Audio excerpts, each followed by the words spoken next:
What is a hero without a villain? A Lex Luthor to Superman, a Joker to Batman, Ned Flanders to Homer Simpson. So who is the Doctor's biggest villain? You can make an argument that it is the Daleks or the Cybermen. However, I think his biggest villain is the Master, fellow Time Lord who has fought with and against him over the years. So in today's video, we will take a look at the different versions of the Master and what led to their regenerations. Roger Delgado. The original Master was introduced in the third Doctor's story, Terror of the Autons. He was the mastermind behind an alien invasion on Earth. Despite this being the first time we see the Master, it's actually the final version that was created through natural regeneration, as he had used all 12 lives off screen before appearing. After 8 stories and making the Master memorable, Delgado passed away, and his final appearance being Frontier in Space. With this untimely death, there was no regeneration filmed. It is later explained in The Deadly Assassin that he was found dying and decaying by Gallifrey's Chancellor Goth, who took him back to their home planet to embark on a dastardly plot together.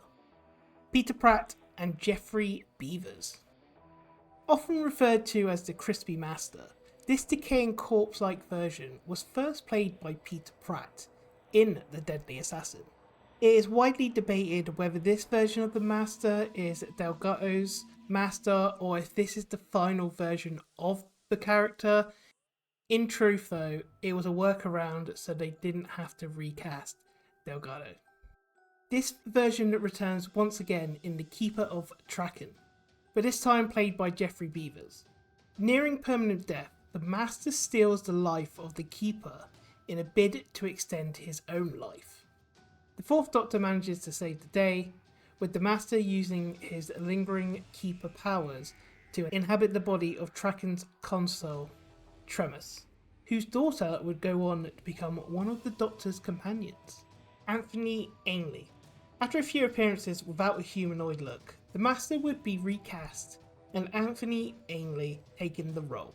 Though still technically on his final regeneration, possessing the body of Tremus gave the Master a new lease of life. Ainley would continue to portray the Master up until Doctor Who was cancelled in 1989. He would come up against 4 Doctors in total during his run. With the cancellation of the series, Ainley never got a regeneration scene. However, what happened to him was explained in 1996. Eric Roberts. In the 1996 TV movie revival, Eric Roberts was cast as the Master. It is explained that the Master was captured and executed by the Daleks, as a new peace treaty between the Time Lords and the Daleks. The Master's final request was for the Doctor to escort his ashes. This turned out to be the Master's plan, and he escapes as a snake-like creature. He eventually finds paramedic Bruce, and much like Tremus, he takes over Bruce's body and kills him. Eric Roberts' version of the Master falls into the Eye of Harmony inside the 8th Doctor's TARDIS, and is trapped there. Derek Jacobi. Eric Roberts' version of the Master has inconsistencies with how he escapes the TARDIS. However, in the 2005 revival, it's confirmed that the Master was granted a new regeneration cycle from the Time Lords. This was to get him to help fight in the Time War, but in typical Master fashion, he runs away and uses a chameleon arc to temporarily turn into a human and go undetected under the guise of Professor Jana.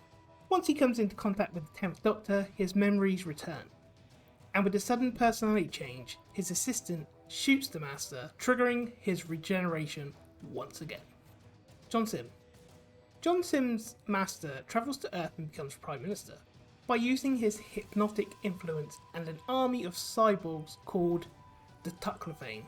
He takes over the Earth and defeats the 10th Doctor. But with the help of Martha Jones, the Doctor defeats the Master and undo all his plans, supposedly in revenge for her suffering.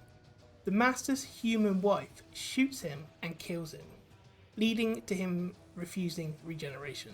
This is later revealed to be a ruse, as the Master's wife manages to revive him in the End of Time. After clashing with both the 10th Doctor and Rosalind, John Simm's Master is taken to Gallifrey and fixed, in return for helping the Time Lords take down their maniacal leader. Leaving Gallifrey, the Master takes over a Mondasian colony ship where he encounters Missy, his next incarnation. Michelle Gomez. Missy, as the Master is now going by, first appears as a mysterious woman who gives Clara the phone number for the TARDIS. She reveals herself as the Master in the episode Dark Waters. This is a showing that Time Lords can regenerate into any sex, setting up the eventual regeneration for the first female Doctor. Missy's time comes to an end when she and the previous version of herself form an alliance, but Missy ultimately chooses to fight the Cybermen alongside the Doctor and stabs her past self in the back, as well as being killed by her past self with his sonic device. Sasha Dhawan. During the events of Spyfall, it was revealed that former MI6 agent O is a regenerated Missy, once again going by the Master. The Master had killed O and assumed his identity. This version of the Master is the one to reveal that the Doctor is a timeless child, and the reason for the existence of the Time Lords. After creating his own Cyberman army, being Rasputin, and even becoming the Doctor themselves, he is defeated by the Doctor and eventually is presumed dead. However, it is revealed in The Giggle that the Master lost a game to the Toymaker and was trapped in his gold tooth. After the Toymaker is banished, the gold tooth is left behind and picked up by a mysterious person. And there we have it, all the Master's regenerations. What portrayal of the Master is your favourite? Let me know. As always, in the words of the 12th Doctor, laugh hard, run fast, be kind.